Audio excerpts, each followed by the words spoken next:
In the last week and a half, Zarah Sultana, my co-host tonight, has made two striking interventions in the House of Commons. The latest was on Monday night when she said this. Speaker, in September, the Prime Minister stood at this dispatch box and told the House he had full confidence in Peter Mandelson, a man whose relationship with convicted paedophile Jeffrey Epstein was public knowledge. The Prime Minister knew and backed him anyway. Now he claims he had no idea that this twice-fired government minister had failed MI6 vetting, despite journalists putting that directly to Downing Street that very same month.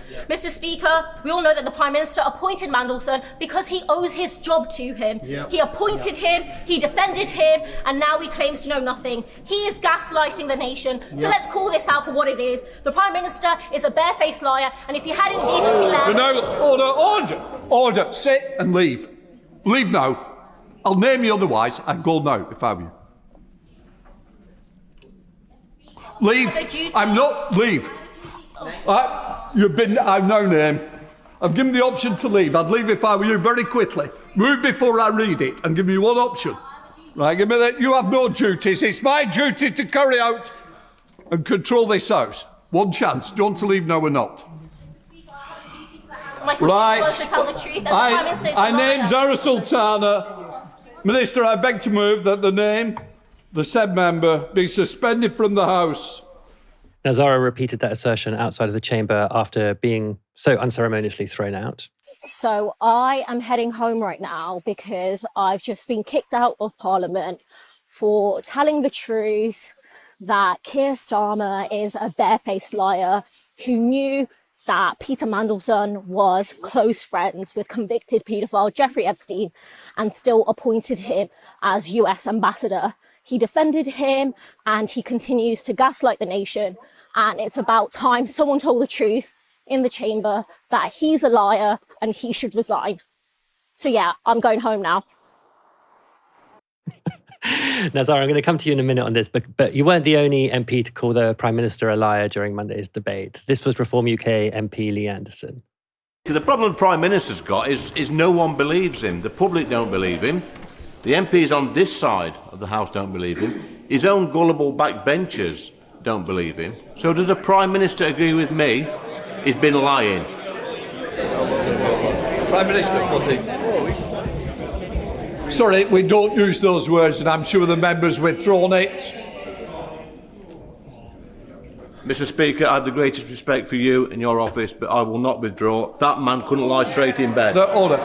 Mr. Anderson, you'll have to leave.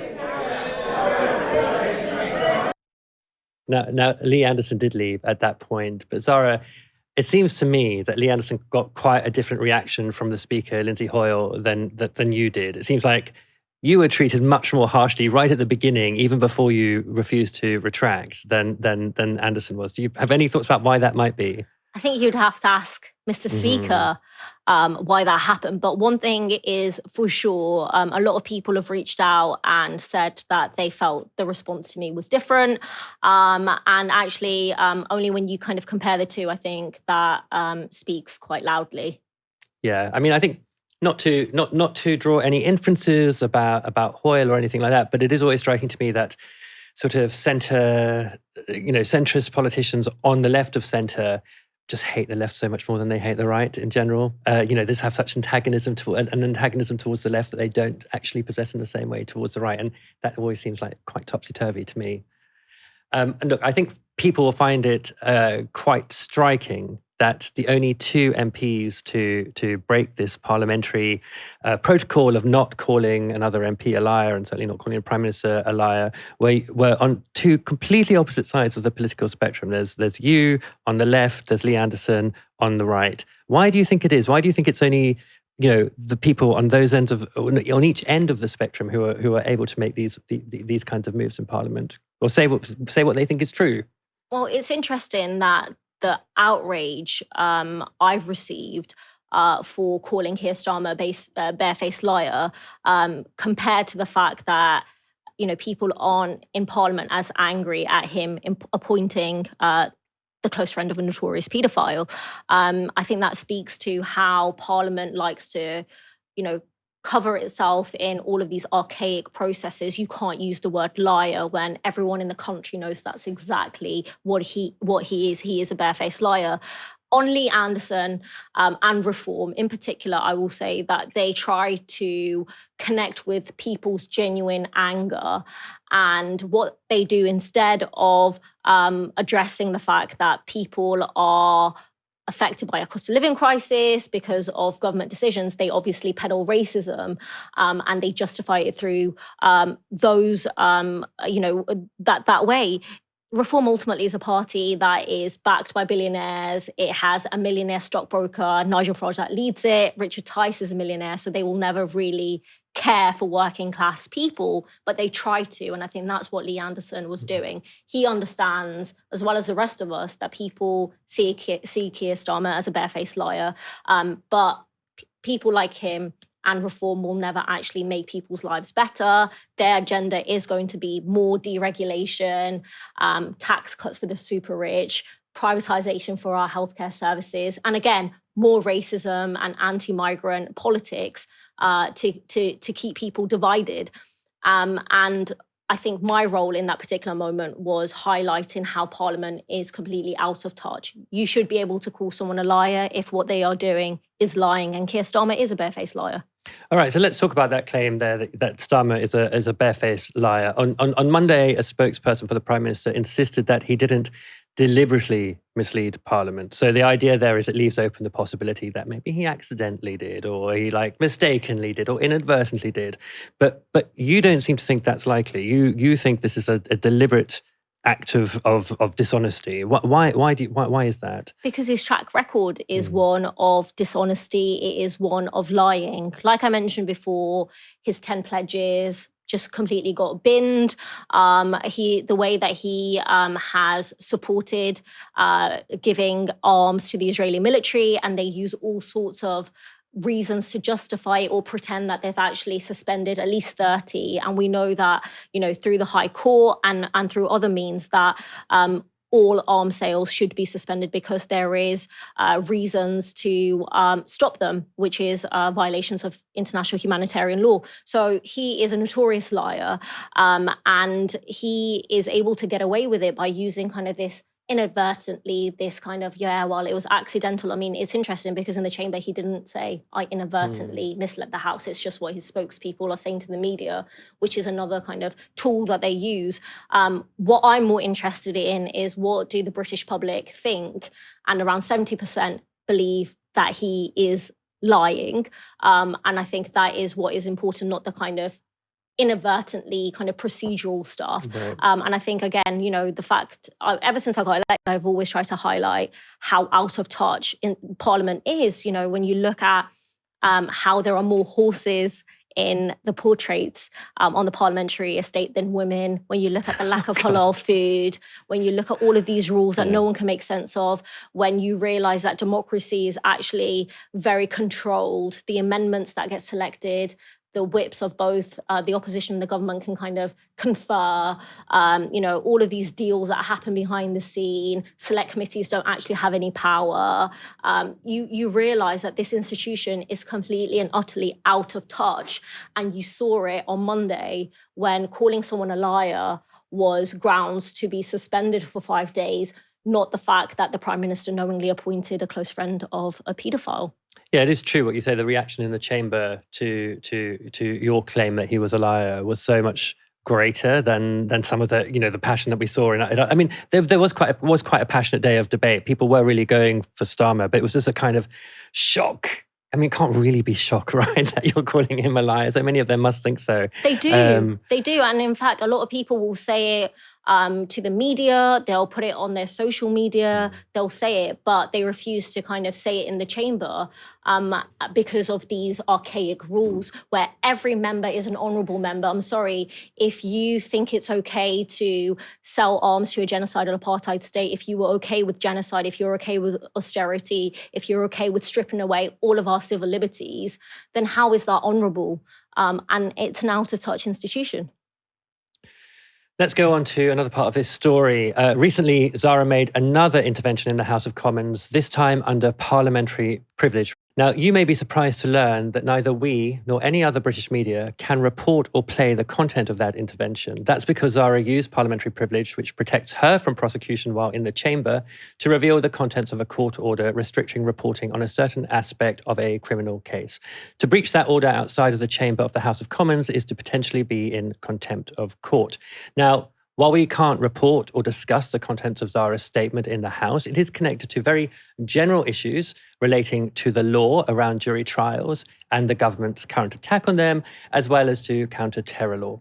But before I get to that, I was really surprised to learn that the British media has no absolute right to report on what MPs say in our own Parliament.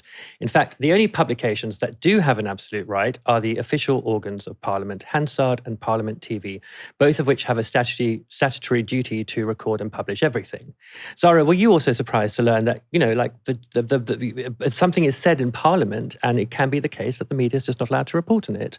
I think it's insane. That privilege that MPs have is an important one, and I have only ever used it once, and it was on this particular issue. But the fact that only Parliament TV, only Hansard can report on it, tells you what the British state is all about, and it is about curtailing our rights to organise, to resist, to challenge when the state overreaches. And I think it is scary. Often I find MPs saying, well, we can't do this because in the future you could have a reform government and what they will do is much worse. And we see that with the vote that happened on cumulative disruption. We see that with the removal of jury trials. We see it when the government's chosen to prescribe organisations it doesn't like because they are targeting Israeli death factories. Actually, I think that is a false argument to make. We don't have to worry about a reform government in the future. We need to be worried about this government that is attacking all of our civil liberties right now. And the fact that American organizations and non-UK organizations are the only ones reporting on this is scary. How do we organize against this? And how do we fight back? I think these are really important questions around all of our civil liberties, and I'm scared that a lot of people don't even know what's happening.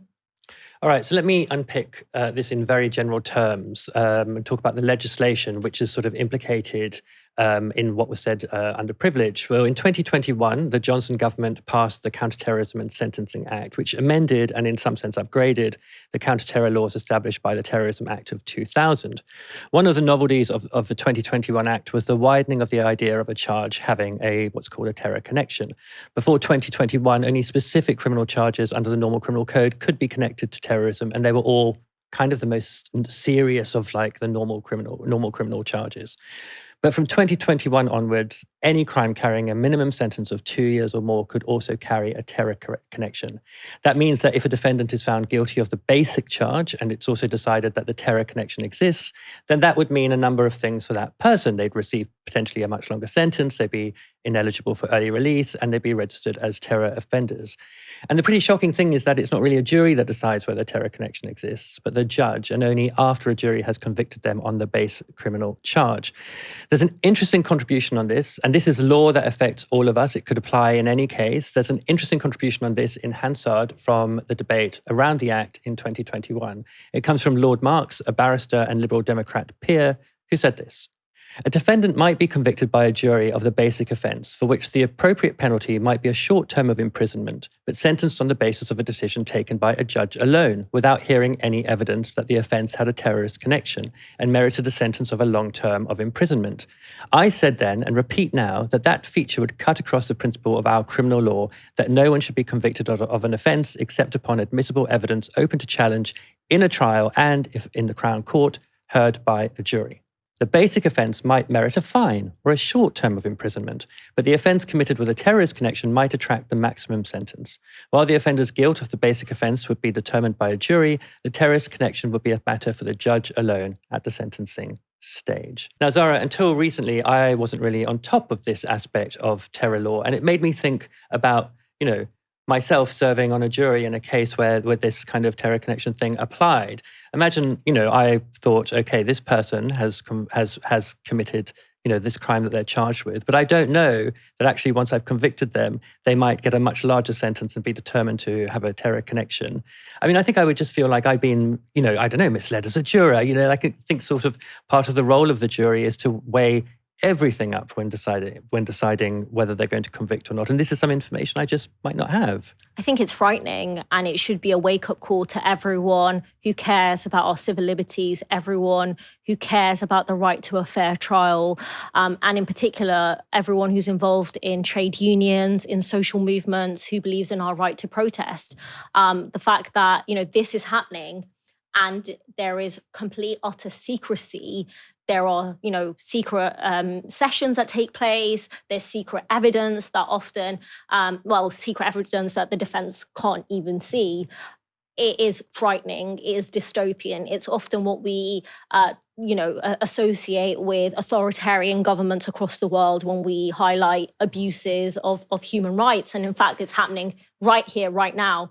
And again, if juries knew exactly what they were judging on and what they were convicting on, I think they would want to know that there was a terror connection involved in this, and I think that's what's so messed up and worrying and concerning about this. I mean, I suppose something that the drafters of the law might say is, look, a jury's job is to determine whether someone committed a crime based on the facts, right? They're supposed to look at the evidence and say, okay, well, the evidence says, without any doubt that they did commit crime X. And sentencing is a matter for the judge, not for the jury. And so, if they committed crime X, then according to the law, if the, counter-terror police or CPS have decided there's a terror connection, then they also committed crime X with a terror connection. And the judge determines that on the basis of the evidence that the judge has seen. I guess that's what the drafters of the law might say. What do you make of that? But it shouldn't have to be secret. If you are trying to sentence someone as a terrorist, then that evidence should be presented to the jury. The defense should be able to argue against it or present a case against it. This is ultimately about transparency. It's about accountability. It's about having faith in our legal system. And there are so many things that have happened since this Labour government has come into power that really concern me. I should say that the 2021 Act, which extends the terror mechanism to not just the most violent the most violent crimes, but to all crimes that carry more than a 2-year sentence, is a Tory Act. But it hasn't been repealed. It hasn't been repealed. And we see that with the trade union employment rights bill that this Labour government heralds as one of its proudest achievements. It hasn't repealed all anti-trade union legislation. Sure, it's improved and thrown a bit of red meat for people, but ultimately it's kept the bulk of that repressive legislation that makes us one of in Europe compared to our neighbours. We have some of the most repressive anti-trade union legislation. And now when we look at civil liberties, when it comes to the right of protest, one of the speeches that was made in the chamber was, across the world, authoritarian governments are looking to us and saying, well, if the UK has done that, we can do it too. I'm going to come to the anti-protest laws, the debate that happened on that last week. But I want to talk about juries for a minute. So as Lord Mark said in that speech from the Lords in 2021, this terror connection mechanism does appear to cut across the principle that a person should only be convicted of offence in the Crown Court on evidence heard by a jury. So in reality, you could see that terror connection mechanism as a kind of attack on jury trials, and it's far from the only one. Justice Secretary David Lammy's Courts and Tribunal Bill, which scraps jury trials for offences that carry a term of less than 3 years, passed its first reading in Parliament last month, despite some dissent from the Labour backbenchers. The bill has been introduced under what some people have said is a pretext, namely the promise of reducing unacceptably long waiting times for women to receive justice in rape cases. The argument there is that a backlog of cases would vanish if there were fewer jury trials, which take longer, and victims of sexual offences would have quicker access to justice. Of course, that doesn't take into account the fact that successive governments have created that backlog. This graph shows how the court backlog has spiralled out of control since 2010. Back then, the coalition government slashed the budget of the Ministry of Justice. In response, the ministry began shutting down courts. By 2022, 8 Crown Court centres and 160 magistrate courts were gone. It also began cutting the number of days courts could sit, reducing those sitting days by around 30%, and so leaving courtrooms empty and idle. The pandemic added to that backlog, with courts slowing down as they accommodated COVID restrictions. No government has yet got to grips with what is essentially a backlog resulting from austerity and poor pandemic preparedness. And the Labour government solution is to attack the backbone of our jury system instead. In a recent meeting of the Justice and Home Affairs Committee, Caroline Goodwin KC made this case against that move. Because there's been this consistent cap on sitting days, judges have not been able to open up court days. They've not been able to run blitz days where they can really take hold of a case and shake it and say, right, what's going on? We haven't had any great directives to the CPS to say when you're charging these cases, you need to review these very thoroughly. And throughout this entire time, the criminal bar and the entire justice system has been brought down to its knees. So if you're saying, is there any empirical evidence that this has or doesn't work on your circuit, Ms. Goodwin, we haven't been able to do it. Now, what I can point to, and if I could just finish with this on this particular point, are courts where they have taken over, please, where they have been able to open up another court, and they brought in 300 extra cases, which is really important. 80 of those as Rasso. And the example I'm going to give you on my circuit particularly, at the coalface, is Teesside. Newcastle's also been able in the last 6 months to open up one more case. And the reality is all their Class 2 cases, which are these very serious cases dealing with sexual offences, are now listed within their time limits. So if you want to see if there is a change, it's happening now. So you've just got to let us do it, which I accept. May I make this very clear? I do acknowledge that you've finally lifted up the cap on the sitting days, but we need it consistently.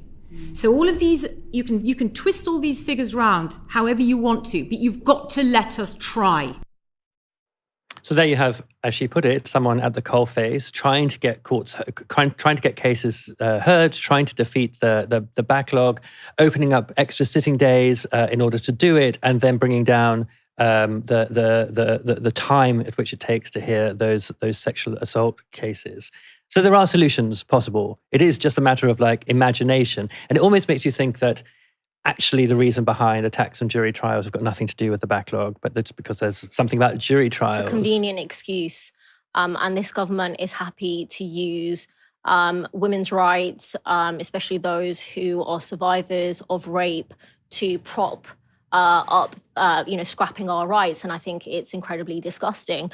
There was a lawyer who in 1992 wrote, "The right to a trial by jury is an important factor in the delicate balance between the power of the state and the freedom of the individual. The further it is restricted, the greater the imbalance." That lawyer is our current Prime Minister, Keir Starmer. And once again, happy to discard his principles and scrap jury trials, despite writing that in 1992. And again, David Lammy too has heralded the importance of jury trials. And ultimately, the likes of David Lammy and Shabana Mahmood will do whatever it takes to keep that ministerial car, no matter the price, for the rest of us.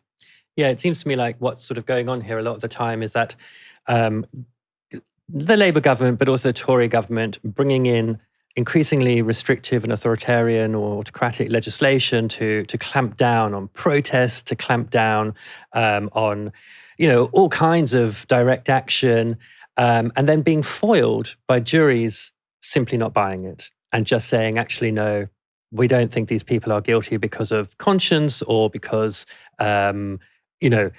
they were acting in a way for the greater good. Yeah.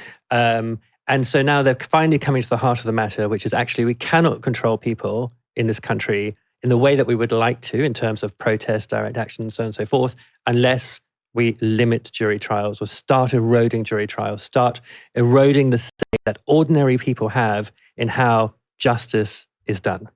And it's in response also to the Palestine movement, especially this Labour government. The legislation that it has brought forward is to suppress this movement that has organised hundreds of thousands of people, if not millions, across every part of this country.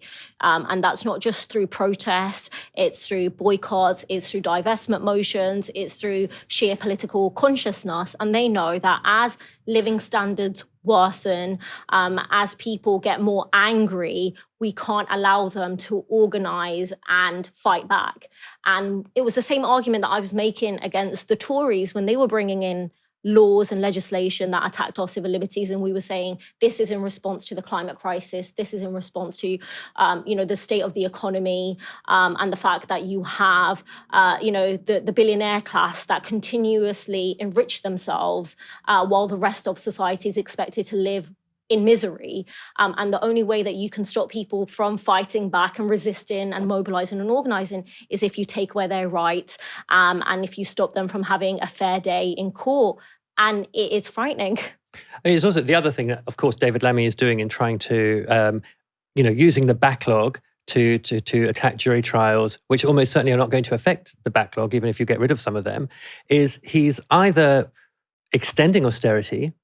He's extending the argument of the Tories that, we should keep like court time to a minimum and sitting time, or he's covering up for it by saying actually the problem is jury trials. You'll get a lot of Tory MPs who stand at the dispatch box and say, this is exactly what we wanted to do. Thank you for doing it for us. And you just see how basically it's two sides of the same coin when it comes to austerity, when it comes to clamping down on our civil liberties. And ultimately, that is the British establishment for you. It's not the Tories in government this time, it's the Labour Party, but it's doing exactly the same as the Conservatives will do. And God forbid, and we will organise against it, if Reform come into power, you will see an extension of that. Two cheeks of the same arse, as George Galloway once put it, I think. You said it, not me. Let's go on to another intervention. Last week, the House of Commons was debating a new piece of anti-protest legislation, a topic beloved by both Labour and the Tories. As my colleague Sophia Shearer reported at the time, the bill was seen by many as attempting to put an end to repeated Palestine protests. This is from Sophia's report. Since the bill was last heard in 2025, new clauses to ban protests in particular areas on the basis of cumulative disruption have been added. Anyone who breaks conditions imposed on the protest would face arrest, and if a court decides they ought to have known the rules, imprisonment for up to 6 months. The Home Office has made it clear that the new rules have been drafted with the aim of curtailing the national marches for Palestine held across the UK since October 2023.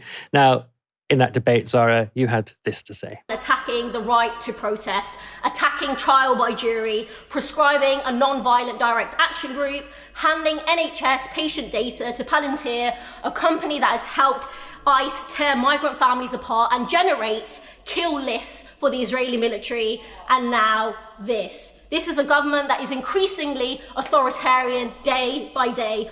And when people take to the streets to fight back and expose this government's complicity in genocide, its answer is to ban them.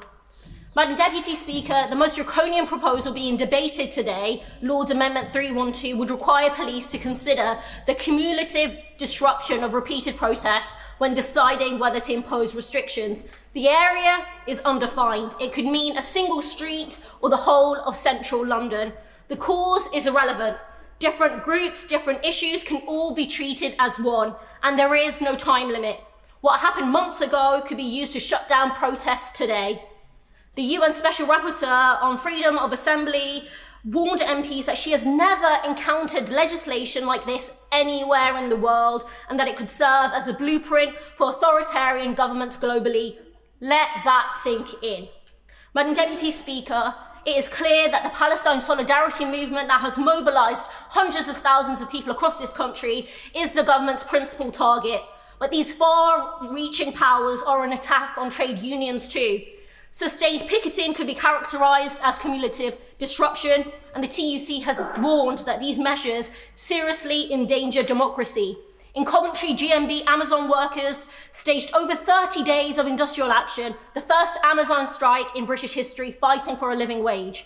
In Birmingham, Unite Bin workers have been on strike since January 2025 against a Labour council trying to cut their pay by £8,000.